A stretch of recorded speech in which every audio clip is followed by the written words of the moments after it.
আসসালামু আলাইকুম প্রিয় শিক্ষার্থীরা, সবাই কেমন আছো? আশা করি প্রত্যেকে ভালো আছো এবং সুস্থ আছো। আজকে আমরা বেশ গুরুত্বপূর্ণ একটি টপিক নিয়ে আলোচনা করব এবং প্রথমেই জানিয়ে রাখি, তুমি যেহেতু এই ভিডিওটা দেখছো, এর মানে তুমি আমাদের আজকের ভিডিওর টপিক সম্পর্কে কোনো না কোনোভাবে সার্চ করেছো কিংবা সিদ্ধান্ত নেওয়ার জন্য এই ভিডিওটা দেখছো। কিরকম সিদ্ধান্ত? ভাইয়া, আমি নার্সিং ভর্তি পরীক্ষার জন্য বাসায় বসে সর্বোত্তম প্রস্তুতি নিতে চাই। বাসায় বসে প্রস্তুতি মানেই হচ্ছে অনলাইন প্রস্তুতি। অনলাইন প্রস্তুতির ক্ষেত্রে আমাদের সর্বোত্তম সহায়ক হচ্ছে কোনো একটা অনলাইন কোর্স। এবার এই অনলাইন কোর্স দেশের বিভিন্ন অসংখ্য নার্সিং প্ল্যাটফর্ম বা নার্সিং প্রস্তুতি প্ল্যাটফর্ম আমার সামনে চলে আসছে, কিন্তু আমি এখান থেকে সিদ্ধান্ত নিতে পারছি না কার কাছে আমি সব থেকে ভালো প্রস্তুতি নিতে পারবো এবং কে আমাকে একটা স্বচ্ছ প্রস্তুতি নিতে সাহায্য করবে। এই প্রশ্নের উত্তর খুঁজতে গিয়ে আমরা বেশ কিছু বিষয়ে রিসার্চ করেছি এবং এই রিসার্চের আলোকেই মূলত আজকে আমরা আলোচনা করব। এবং মনে রাখতে হবে, আজকে আমরা যা কিছু এখানে আলোচনা করব একেবারে নিরপেক্ষ জায়গা থেকে, একেবারে মিডল পয়েন্ট থেকে আমরা এই বিষয়গুলো আলোচনা করব। এবং এই বিষয়গুলো আমরা যা কিছু আলোচনা করব, প্রত্যেকটা বিষয় তুমি সবশেষে আমাদের একটা চেক বক্স থাকবে, সেই চেক বক্সের সাথে মিলিয়ে নিবে। ঠিক আছে? ওকে, শুরু করা যাক। সবার প্রথমে আমাদের আজকের এই টপিকের নাম রয়েছে online nursing platform diagnostic guide. বিভ্রান্তিকর বিজ্ঞাপনের ভিড়ে সঠিক এবং মানসম্মত প্ল্যাটফর্ম চেনার 7টি বৈজ্ঞানিক সূচক আজকে আমরা আলোচনা করব। এবং এই সূচকগুলো আমরা যখন আলোচনা করব, প্রত্যেকটা বিষয়কে আমরা এত সুন্দরভাবে বর্ণনা করার চেষ্টা করেছি যাতে তোমার সিদ্ধান্ত নেওয়া অনেক বেশি সহজ হয়ে যায়। তাহলে শুরু করা যাক। সবার প্রথমে আমরা দেখতে পাচ্ছি আমরা 3টা টায়ার এটাকে ভাগ করেছি বা 3টা টিয়ারে ভাগ করেছি এবং এই ভাগগুলোকে আমরা প্রথমে রেখেছি কমিউনিটি এবং এঙ্গেজমেন্ট, অর্থাৎ এটা একটা ভাইটাল সাইন, কাইন্ড অফ ফুটপ্রিন্টের মতো, যে আমাদের কোন একটা কিছু কন্টেন্ট তোমার সামনে গিয়েছে, এই কন্টেন্টের উপরে শিক্ষার্থীদের ফিডব্যাক কেমন, এই কন্টেন্টের উপরে শিক্ষার্থীদের আগ্রহ কেমন, এই বিষয়গুলো। সেকেন্ড, সত্যতা এবং প্রমাণ প্রমাণ অর্থাৎ কাইন্ড অফ আমরা যখন ল্যাবে কোনো একটা কিছুকে বের করার চেষ্টা করি, কোনো একটা কিছু রিসার্চ করি, আমরা কিন্তু সেটাকে সত্যতা বা প্রমাণস্বরূপ সেটাকে আমাদের উপস্থাপন করতে হয়। ঠিক একইভাবে আমরা সত্যতা এবং প্রমাণ বা ল্যাব রেজাল্ট রূপে কিছু ব্যাপার এখানে আলোচনা করব। এবং থার্ড, মূল ফোকাস এবং পরিধি, অর্থাৎ উক্ত অনলাইন প্ল্যাটফর্মের পরিধি কতটুকু, এটা আমরা আলোচনা করব। তাহলে সবার প্রথমে আমরা দেখতে পাচ্ছি ইউটিউব এঙ্গেজমেন্ট ফানেল। এটা কি? এটা হচ্ছে শুধুমাত্র ভিউ নয়, তোমাকে দেখতে হবে কমেন্ট। কমেন্ট দেখে তোমাকে যাচাই করতে হবে। কিরকম? ধরে নাও এটা হচ্ছে আমাদের 3টা লেয়ার। 3টা লেয়ারের মাধ্যমে তুমি কি করবা? আইডেন্টিফাই করতে পারবা। কিরকম? যেমন প্রথমে রয়েছে ভিউ এবং লাইক। এই ভিউ এবং লাইক একটা প্রাথমিক গ্রহণযোগ্যতা, অর্থাৎ ধরে নাও একটা ভিডিওর 100K ভিউ, কিন্তু সেখানে লাইক আছে মাত্র 100, অর্থাৎ এখানে আমাদের যেই গ্রহণযোগ্যতার পার্সেন্টেজ সেটা খুবই কম, রাইট? আবার সাধারণ মন্তব্য। সাধারণ মন্তব্য সব থেকে গুরুত্বপূর্ণ, অর্থাৎ একজন ব্যক্তি ওই ভিডিওটা থেকে কতটা উপকৃত হয়েছে, কতটা ওই ভিডিওটা থেকে ভালো বুঝতে পেরেছে ওই ক্লাসটা থেকে, এটা তাকে অনেক বেশি সাহায্য করবে সিদ্ধান্ত নিতে। তাহলে এটা কি? এটা হচ্ছে শিক্ষার্থীদের ফিডব্যাক। এবং থার্ড এবং মোস্ট ইম্পর্টেন্ট, প্রশ্নোত্তর এবং মেন্টর রিপ্লাই, অর্থাৎ ওই ক্লাসের মধ্যে শিক্ষক কিরকম ওই স্টুডেন্টদের সাথে প্রশ্নোত্তর করছে, কিভাবে তাদের প্রশ্নের রিপ্লাই করছে, কিভাবে বিভিন্ন ধরনের প্রশ্ন তার কমেন্ট থেকে আসছে সেগুলোকে প্রশ্নের উত্তরগুলো করছে, এই বিষয়টা একটা গুরুত্বপূর্ণ মানদণ্ড আমাদের কি ওই ক্লাসটা কতটা গুরুত্বপূর্ণ এবং ওই ক্লাসটা কতটা তোমাকে হেল্প করতে পারে। তাহলে গেল প্রথম বিষয়টা। দ্বিতীয় বিষয়টায় চলে আসি, ধারাবাহিকতা, গোছানো প্লেলিস্ট। এবং এই গোছানো প্লেলিস্টই কিন্তু প্রস্তুতির চাবিকাঠি। কিরকম?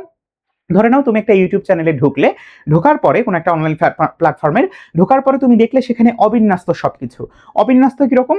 যে সেখানে শুধুমাত্র নার্সিং রিলেটেড কথাই নাই, এর সাথে ধরে নাও বাংলাদেশের এইটা নিয়ে আলোচনা, ওইটা নিয়ে আলোচনা, অর্থাৎ সেখানে সুনির্দিষ্ট কোনো বিষয়বস্তু, ধারাবাহিকতা নেই এবং সেখানে কোনো প্লে লিস্টও নেই। অর্থাৎ ভিডিও আপলোডের ব্যাপারগুলো ভিন্ন হতে পারে, বাট সেখানে কোনো সুনির্দিষ্ট প্লে লিস্ট নেই যে এই বিষয়ের জন্য আমি আমার পড়াশোনা যদি দরকার হয় সেই পড়াশোনার ধারাবাহিকতা আমি মেনটেন করতে পারবো। সো এরকম কোনো সুনির্দিষ্ট প্লেলিস্ট সেখানে নাই। তার মানে কি? সেখানে কিন্তু আমাদের কি আছে? ঘাটতি আছে, এবং এই ঘাটতি কিন্তু আমাদের পড়াশোনার ব্যাপারে অনেক পিছিয়ে দিবে। সো এই কারণে সুনির্দিষ্ট প্লেলিস্ট না থাকা মানে সেখানে কিন্তু যথাযথভাবে তোমার কেয়ার নাও হতে পারে, যেহেতু তারা তাদের নিজস্ব প্ল্যাটফর্মটাকেই গোছাতে পারছে না। তার মানে তোমার প্রস্তুতির ব্যাপারেও কিন্তু তাদের অনেক বেশি কি থাকতে পারে? ল্যাকিংস থাকতে পারে। আচ্ছা, এরপরে দেখি ফেসবুক গ্রুপ হেলথ থার্মোমিটার, এটা বর্তমান বাংলাদেশের প্রেক্ষাপটে খুবই খুবই গুরুত্বপূর্ণ। তোমরা যদি কোনো একটা গ্রুপে ঢোকো এবং সেই গ্রুপের যে দেখবা যে গ্রুপ বাই ড্যাশ, ঠিক আছে, গ্রুপ বাই এই প্ল্যাটফর্ম, সো তাহলে তো বুঝতে পারবা যে এটা এই প্ল্যাটফর্মের গ্রুপ। সো ঢোকার পরেই তুমি যদি দেখো যে শুধুমাত্র বিজ্ঞাপন এবং প্রমোশন, এটা কিন্তু তোমার একটা নেগেটিভ অটোমেটিক ভাবে একটা ইমপ্রেশন ক্রিয়েট করবে। কিন্তু এই বিজ্ঞাপন এবং প্রমোশন শুধুমাত্র যে তোমার সামনে উপস্থাপন করা দরকার এ কারণেই করছে, নাকি এটা কন্টিনিউয়াসলি তোমাকে সাবকনসিয়াস মাইন্ডে দেওয়ার জন্য করতেছে, এটাও একটা বড় বিষয়। তবে আমাদের এই বিষয়টাকে আমরা প্রথমেই ধরে নিব যে এটা আমাদের একটা নেগেটিভ বিষয়। সেকেন্ড যে বিষয়টা, সাধারণ আড্ডা এবং নোটিশ আপডেট। যদি এখানে জাস্ট সিম্পলি এই তোমরা কেমন আছো, ভালো আছো কিনা, আবার হচ্ছে এরকম হয় যে আজকে আরে এই ক্লাসটা হবে, তোমরা সবাই করতে আইসো, সো এইটা যদি হচ্ছে কথাবার্তা থাকে, সেটাও কিন্তু আমরা খুব একটা ভালো পজিটিভলি নেই না।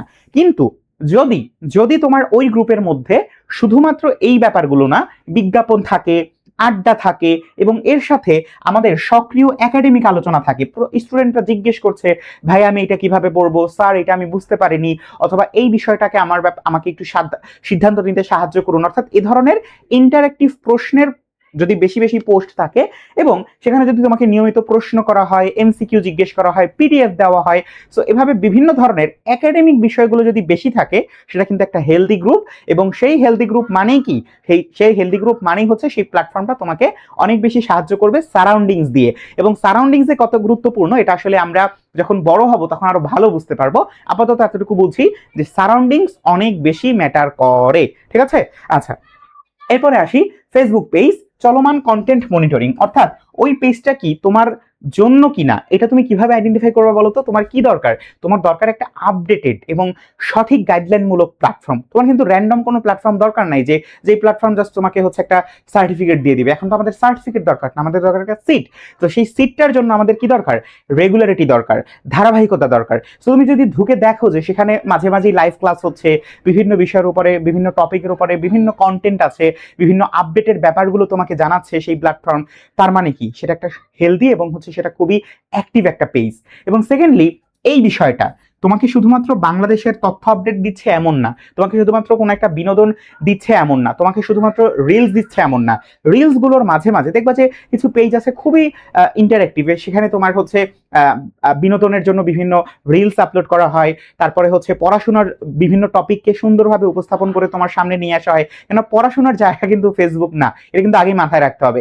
পড়াশোনার জায়গা কিন্তু কখনোই ফেসবুক না। ফেসবুক হচ্ছে যে তোমার জিনিসটাকে বোঝার জন্য, তোমার সারাউন্ডিংসটাকে আইডেন্টিফাই করার জন্য যে আমি এখান থেকে কি নিতে পারবো, কি শিখতে পারবো, ঠিক আছে। সো এরকম একটা জায়গা হচ্ছে যে রুটিন মাফিক পরীক্ষার নোটিশ এবং আপডেট তুমি পাচ্ছ কিনা, অর্থাৎ আমাদের যে কোনো বিষয় সম্পর্কে সিদ্ধান্ত নেওয়ার ক্ষেত্রে আপডেট ব্যাপারটা অনেক বেশি সাহায্য করে। সো ওই পেজের মধ্যে তোমার রুটিন মাফিক পরীক্ষার নোটিশ, রুটিন মাফিক ক্লাসের নোটিশ, এগুলো আপডেট হচ্ছে কিনা খুবই গুরুত্বপূর্ণ। এবং লাস্টলি স্টাডি ম্যাটেরিয়াল কি আপলোড হচ্ছে, কি দেয়া হবে, কখন দেয়া হবে এবং এটা কত গুরুত্বপূর্ণ, অর্থাৎ স্টাডি ম্যাটেরিয়ালগুলো তোমার সামনে প্রেজেন্টেবল হতে হবে, তাহলেই কিন্তু তুমি তাকে ধরে নিতে পারবা যে হ্যাঁ এটা আমার জন্য যথেষ্ট এবং আমার জন্য সিদ্ধান্ত নিতে কি এটাই রাইট। ওকে, ঠিক আছে, ভেরি গুড। পরবর্তীতে আমরা একটু দেখি এই জিনিসটা যাদের আছে তারা মনে করবা তোমার জন্য খাটবে, তোমার জন্য কাজ করবে, তোমার জন্য কি করবে? কাজ করবে। কিরকম?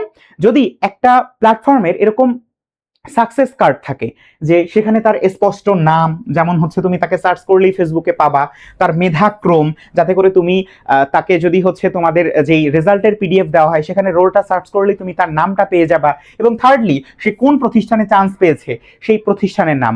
এর মানে কি যে এই তিনটা জিনিস যখন কোথাও আপলোডেড থাকে, এর মানে হচ্ছে অবশ্যই এই ব্যক্তি, ও আচ্ছা ছবি অনেক গুরুত্বপূর্ণ। ছবি, এই তিনটা যদি এই চারটা জিনিস যদি তোমার থাকে, এর মানে ওই প্ল্যাটফর্মে ওই সুনির্দিষ্ট শিক্ষার্থী যার তথ্যগুলো দেওয়া আছে সেই তথ্যগুলো আপলোড করেছে এবং এটা অথেন্টিক। কেননা একসাথে চারটা জিনিস তো মিলানো কখনো সম্ভব না।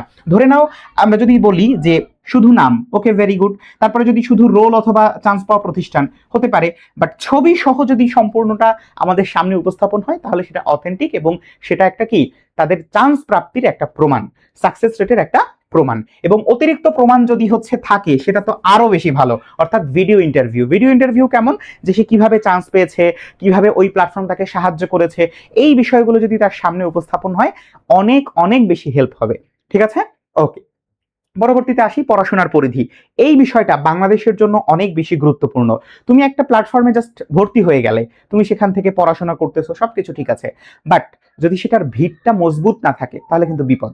ধরে নাও তুমি হচ্ছে এখান থেকে পড়াশোনা করলে, করার পরে তুমি চান্স পেলে, চান্স পাওয়ার পরেও কিন্তু তোমার অনেক বিষয় আছে, বাট যে বিষয়টা তোমাকে মাথায় রাখতে হবে, চান্স পাওয়ার ক্ষেত্রে কোনো একটা শক্ত এবং মজবুত প্ল্যাটফর্ম তোমাকে যতটা হেল্প করবে, যতটা ভালো কলেজে চান্স পেতে সাহায্য করবে, অন্যান্য প্ল্যাটফর্ম কিন্তু তোমাকে একটু ওই ব্যাপারটাতে তাদের ল্যাকিংস থাকবে। যেরকম যে কোনো একটা প্ল্যাটফর্ম শুধুমাত্র নার্সিং ভর্তি পরীক্ষার প্রস্তুতি নিচ্ছে না, সে কিন্তু নার্সিং এর যে মূল কারিকুলাম, অর্থাৎ মূল নার্সিং পড়া, নার্সিং এ চান্স পাওয়ার পরে যেই পড়া, যেই নার্সিং এর মূল পড়াশোনা, সেই পড়াশোনাতেও যদি তারা হেল্প করে, তাদের কোর্স থাকে, তারা যদি এই ব্যাপারটা নিয়ে তাদের প্রমোশনাল কন্টেন্ট থাকে, এর মানে হচ্ছে যে তারা শুধুমাত্র তোমাকে এতটুকুর মধ্যে আবদ্ধ রাখছে না, তোমাকে কিন্তু একেবারে নার্স হওয়া পর্যন্ত তোমাকে হেল্প করছে। তার মানে পড়াশোনার পরিধিটা কাইন্ড অফ আমাদের কি, এই যে আইসবার্গ মডেল আমরা কোথায় পড়েছি?